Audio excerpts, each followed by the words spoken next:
आज की हमारी वीडियो केमिस्ट्री के बारे में है। चैप्टर 1 है 9th क्लास का फंडामेंटल्स ऑफ केमिस्ट्री। आज इसका यूनिट नंबर 7 हम लोग पढ़ेंगे। चलिए अपने क्वेश्चन की तरफ चलते हैं। आज की वीडियो में हम जिस क्वेश्चन के बारे में बात करेंगे वो है फार्मूला मैस। ठीक है, हम डिफ़ाइन और एक्सप्लेन करेंगे कि फार्मूला मैस जो है वो क्या होता है। ये सिमिलर आलमोस्ट मिलता जुलता है जो मॉलिक्यूलर मैस था, जो हमारा यूनिट नंबर 6 था। जिन लोगों ने वो नहीं देखी उनके लिए मैंने लिंक जो है वो डिस्क्रिप्शन में दिया है, काइंडली वो वहाँ जाके वो वीडियो देख सकते हैं, मॉलिक्यूलर मैस फाइंड करने वाली। इसमें और उसमें क्या फ़र्क होता है, उसमें मॉलिक्यूल्स होते हैं, इसमें आयनिक कंपाउंड्स होते हैं। फार्मूला जो मैस होता है इसके अंदर क्या होते हैं, आयनिक कंपाउंड्स होते हैं जिनका हमने जो है वो मैस फाइंड करना होता है। बाकी प्रोसीजर जो होता है वो बिल्कुल सेम होता है, जैसे मॉलिक्यूलर मैस हमने फाइंड किया था वैसे ही हम इसको भी फाइंड करेंगे। तो सबसे पहले इसको डिफ़ाइन कर लेते हैं। Formula mass is defined as the sum of atomic masses of the ions present in the formula unit of an ionic compound. Clear? तो इसमें क्या चीज़ है, sum of atomic masses of the ions. जो ions होते हैं ionic compound के अंदर, ठीक है, उनका हमने सम करना है। क्लियर? उसके अंदर एटम्स थे, इसके अंदर क्या है, आयंस हैं। बस दोनों में ये जो है वो डिफरेंस है। इसके अंदर आयनिक कंपाउंड्स होते हैं, उसके अंदर मॉलिक्यूल्स होते हैं। बाकी सारा प्रोसीजर जो है फाइंड करने वाला वो सारा सेम होता है। अब फॉर एग्जांपल नंबर 1 हम देखते हैं। ये हमारे पास है, हमने फार्मूला मैस फाइंड करना है Al2SO4 के आउटसाइड 3 यानी कि एल्यूमिनियम सल्फेट का। जो एल्यूमिनियम सल्फेट है ये एक आयनिक कंपाउंड है। ठीक है, अब पहले मैं इसको जो है वो थोड़ा सा सिंपल करके लिख देता हूँ। एल्यूमिनियम सल्फेट को कैसे लिख देता हूँ मैं इसको, Al2S3O12 लिख देता हूँ मैं इसको। ठीक है, थोड़ा सा ओपन करके लिख देता हूँ ताकि हमको जो है वो फार्मूला मैस कैलकुलेट करने के लिए हमारे लिए इजी हो जाए। क्यों, देखें ये जो बाहर जो वैल्यू गिवन होती है, ब्रैकेट के बाहर जो गिवन होती है वैल्यू, ठीक है, इसका क्या मतलब होता है कि ये वैल्यू ब्रैकेट के अंदर जितने भी हमारे पास एलिमेंट्स होते हैं उनके साथ जाके ये मल्टीप्लाई होती है। क्लियर? इसका ये मतलब होता है एक कोई भी जो हमारे पास फार्मूला लिखा हुआ होता है उसके अंदर ये जो चीज़ लिखी होती है ब्रैकेट के बाहर, इसका मतलब होता है कि जितने भी एलिमेंट्स अंदर हैं उनके साथ जाके इसने मल्टीप्लाई होना है। तो मैंने भी सिंपल यही किया है। मैंने सल्फ़र के साथ जो है मैंने 3 लगा दिया और ऑक्सीजन के साथ मैंने 12 लगाया। क्यों? क्योंकि ऑक्सीजन के साथ ऑलरेडी 4 था, उससे 3 मल्टीप्लाई होके क्या हो गया, हमारे पास 12 आ गया। क्लियर?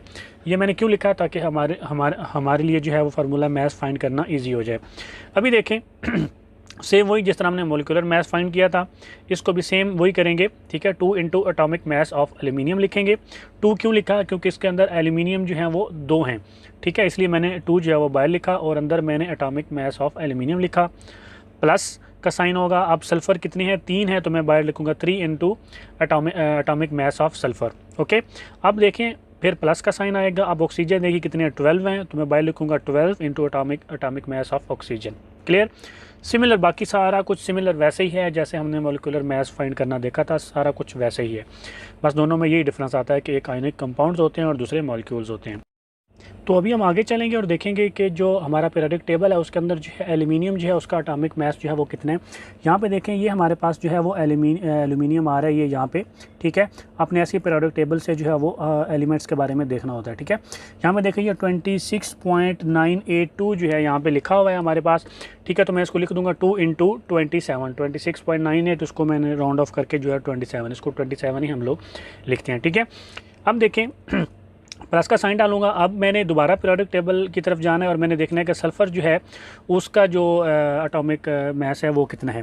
ठीक है, वो देखें हमारे पास 32.06 जो है यहाँ पे ये वाला सल्फ़र होता है। ठीक है, ये वाला सल्फ़र है, इसका जो एटॉमिक मैस है वो कितना हमारे पास जो शो हो रहा है 32.06 जो है वो शो हो रहा है। तो मैं लिख दूँगा +3 इंटू 32। ठीक है, सल्फ़र कितना 32 आ गया इसका एटॉमिक मैस। अब मैं जो है प्लस लिखूंगा और दोबारा पीरियोडिक टेबल की तरफ जाऊंगा और मैं यहाँ से जो है ऑक्सीजन का जो एटॉमिक मैस है वो मैं देखूंगा। यहाँ पे इसका एटॉमिक मैस जो है वो 15.99 जो है वो ये ऑक्सीजन हमारे पास। ठीक है, इसका जो है 15.99 शो हो रहा है, तो मैं इसको लिख दूँगा 12 इंटू 16। ठीक है 15.99 मतलब 16। ठीक है, तो इस तरह आप जो है प्रोडक्ट टेबल से इनके एटॉमिक मैसेज जो हैं वो फाइंड कर सकते हैं। अब मैं क्या करूँगा 27 इंटू 2 करूँगा तो मेरे पास आ गया 54, प्लस 32 इंटू 3 करूँगा तो मेरे पास 96, प्लस 16 इंटू 12 करूँगा तो मेरे पास 192 आ गया। अब मैं 54 प्लस 96 प्लस 192 को ऐड करूँगा। ठीक है, तो मेरे पास आ जाएगा 342 एटॉमिक मैस यूनिट या AMU भी इसको बोलते हैं। ये हमारे पास क्या है, फार्मूला मैस है किसका, एल्यूमिनियम सल्फेट का। ये हमारे पास फार्मूला मैस जो है वो आ गया है। ठीक है, तो ये हमारा जो है इसका आंसर है। अब आगे चलते हैं और एग्जांपल नंबर 2 जो है वो देख लेते हैं। एग्जांपल नंबर 2 हमारे पास है, हमने फार्मूला मैस फाइंड करना है K2SO4 जिसको पोटेशियम सल्फेट भी बोलते हैं, ठीक है। हमने इसका जो है वो फार्मूला मैस जो है वो फाइंड करना है। इसमें देखें जो हमारे पास पोटेशियम है वो कितना है 2, तो मैं लिखूँगा 2 into atomic mass of K plus sulphur 1 है तो plus 1 into atomic mass of sulphur plus oxygen 4 है तो मैं लिखूँगा 4 into atomic mass of oxygen, ठीक है। तो इसमें कितने हैं अभी देखें, जो हमारे पास है पोटेशियम है, ठीक है, इसका जो होता है एटॉमिक मैस वो कितना होता है 2 इंटू 39, ठीक है। इसका एटॉमिक मैस कितना होता है 39, आप पीरियोडिक टेबल से जाके देख सकते हैं। प्लस 1 इंटू सल्फ़र जो होता है वो 32 प्लस 4 इंटू ऑक्सीजन जो होता है हमारे पास 16, ठीक है। अब 39 इंटू 2 हमारे पास 78 आ गया, प्लस लिखूँगा 32 इंटू 1 हमारे पास 32 आ गया, प्लस लिखूँगा 16 इंटू 4 हमारे पास 64 आ गया। अब 78 प्लस 32 प्लस 64 मैं करूँगा तो मेरे पास जो आंसर आता है वो 174 आता है। एटॉमिक मैस यूनिट इसको बोलते हैं या AMU भी इसको बोलते हैं, जो कि इसका आंसर है, ठीक है। तो इस तरह आप जो है वो फार्मूला मैस जो है वो पोटेशियम सल्फेट का जो है वो फाइंड कर सकते हैं।